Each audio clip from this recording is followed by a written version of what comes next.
নিম্ন আদালতে জাজ হওয়ার পরীক্ষায় ফেল করেছিল আমাদের ছাত্রদের মধ্যে আছে। আমাদের উচ্চ আদালতে এমন বিচারক আছে যে ইউনিভার্সিটি ভর্তি পরীক্ষা দিয়ে ফেল করেছিল, ইউনিভার্সিটি ভর্তি হতে পারে নাই, ল কলেজ থেকে পাশ করেছে। এমন বিচারক আছে যারা কোনোদিন কোর্টে প্র্যাকটিস করে নাই, এনলিস্টেড হয়েছে লয়ার হিসাবে, প্র্যাকটিস করে নাই। ভয়াবহ সব ঘটনা ঘটে গেছে।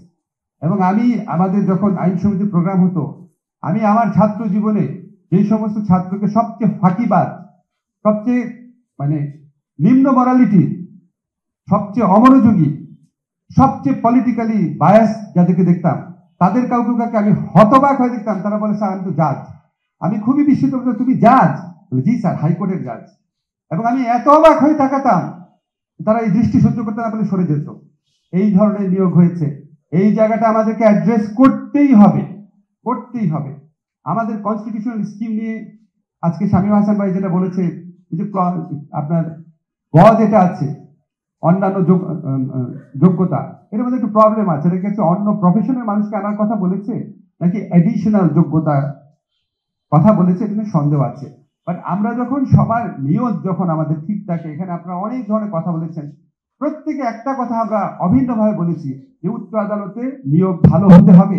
এটার জন্য আমাদের কিছু করতে হবে। এই সিস্টেম কাজ করছে না, আমাদেরকে কিছু করতে হবে। কিছু করতে হলে আমাদের লয়ের মাধ্যমে করতে হবে। এখন এটা কতটা সংবিধান সম্মতভাবে করা যায়, আরো কত এফিসিয়েন্ট করা যায়, এটার জন্য আপনারা সাজেশন দিয়েছেন।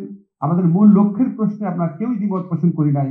উচ্চ আদালতে there should be more qualified, more honest and more dedicated জাজেস, appointment of জাজেস, এটা নিয়ে আমাদের কোনো দ্বিমত হয় নাই। তা আমরা এই আইনটা শুরু করলাম একটা প্রক্রিয়া। এখানে ভুল ত্রুটি আছে, আপনারা যে সমস্ত কথা বলেছেন, অধিকাংশ মতামত অবশ্যই আমরা বিবেচনায় নিব। আমরা একটা ফাইনাল ড্রাফট করব। কনস্টিটিউশনাল যে আপনার কোনো কনফ্লিক্ট আছে কিনা, আমাদের যে রিসার্চ করেছে মারুফ, সে খুব কনফিডেন্ট যে বোরহান স্যার যে আদালতের রায়ের কথা বলেছেন সেটা একমত না। আদালতের রায়ের অনেক রকম ইন্টারপ্রিটেশন হতে পারে। আমরা দেখবো আমরা কিভাবে এটা রিজলভ করা যায়। অবশ্যই ওনার পরামর্শ আমরা নিব, আর যার যার পরামর্শ লাগে নিব। আমাদের সবার, আমরা এখানে যদি এই এতগুলা ছাত্র জীবন দিয়েছে, এত মানুষ পঙ্গু হয়েছে, এত মানুষ রাস্তায় নেমেছে, আমি যদি কিছুই করতে না পারি, সংবিধানে এই আছে, এর আগে এই হয়েছে, এই হয়ে, তাহলে আমাদের তো আসলে কিছু করার নাই। আমরা যদি সংবিধান করে বসে থাকি, সংবিধানকে আপনার খুব কনস্ট্রাকটিভ ওয়েতে ইন্টারপ্রিটেশন তো করা যায়। সংবিধান বা আইন এটাকে এটাকে বুদ্ধিমত্তার সাথে ইন্টারপ্রিটেশন করার জন্যই তো এই লয়ার প্রফেশন, ল এক্সপার্ট প্রফেশন, ল টিচার্স প্রফেশন। তা আমার 54 বছর আগে একটা সংবিধান আমার সমস্ত সংস্কার ভাবনাকে থামিয়ে দেবে, এটা আমি মানতে রাজি না। Will do it. এর মধ্যে কতটা ইমপ্রুভ করা যায়, সংবিধান সম্মত করা যায়, সেটা আমরা দেখবো। আপনারা আরো কয়েকটা খুব ইম্পর্টেন্ট কথা বলেছেন, এটা নিয়ে আমরা সচেতন আছি। শুধুমাত্র উচ্চ আদালতে বিচারক নিয়োগের ক্ষেত্রে অনাচার হয় না, ওনাদেরকে আপিলের ডিভিশনে দেওয়ার ক্ষেত্রে অনাচার হয়, বেঞ্চ গঠনের ক্ষেত্রে অনাচার হয়, এবং চিফ জাস্টিস নিয়োগের ক্ষেত্রে অনাচার হয়, আপিলের ডিভিশন এলিভেশনের ক্ষেত্রে অনাচার হয়।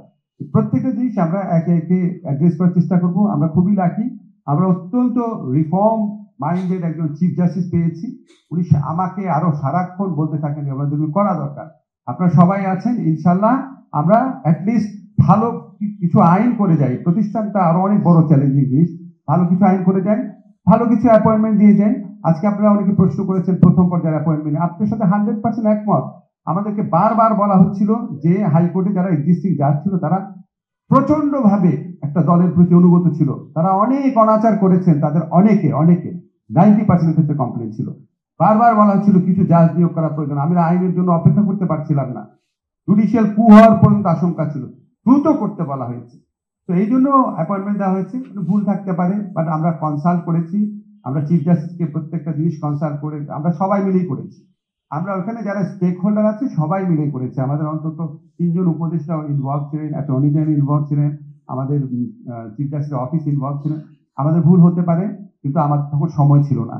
নেক্সট টাইম যখন অ্যাপয়েন্টমেন্টটা হবে, আমরা যদি একটা ভালো ল করতে পারি, আমরা যদি 30-40 জন জাজ দিয়ে দিতে পারি, ওনারা অন্তত 30-40 বছর, 20-30 বছর তো দেশকে সার্ভ করবেন। কিছুই না করার চেয়ে কিছু করা ভালো। আর ছোট ছোট ব্যাপারে যে দ্বিমত আছে, কত পার্সেন্ট, এক্ষেত্রে আমার একটা উত্তর আছে, প্লিজ আপনারা কিছু মনে রাখবেন। যেটাই হোক না কেন, সেটা এখনকার চেয়ে কি একটু ভালো? যদি একটু ভালো হয় তাহলে মেনে নিন। যেমন আপনি জাজদের ক্ষেত্রে আমরা যদি বলি যথোপযুক্ত প্রতিনিধিত্ব নিশ্চিত করবেন, কমিশনের কাছে ছেড়ে দিন। এই যে যথোপযুক্ত প্রতিনিধিত্ব নিশ্চিত করবেন, এটা কি এখনকার ইনক্ল্যারিটি চেয়ে বেটার না?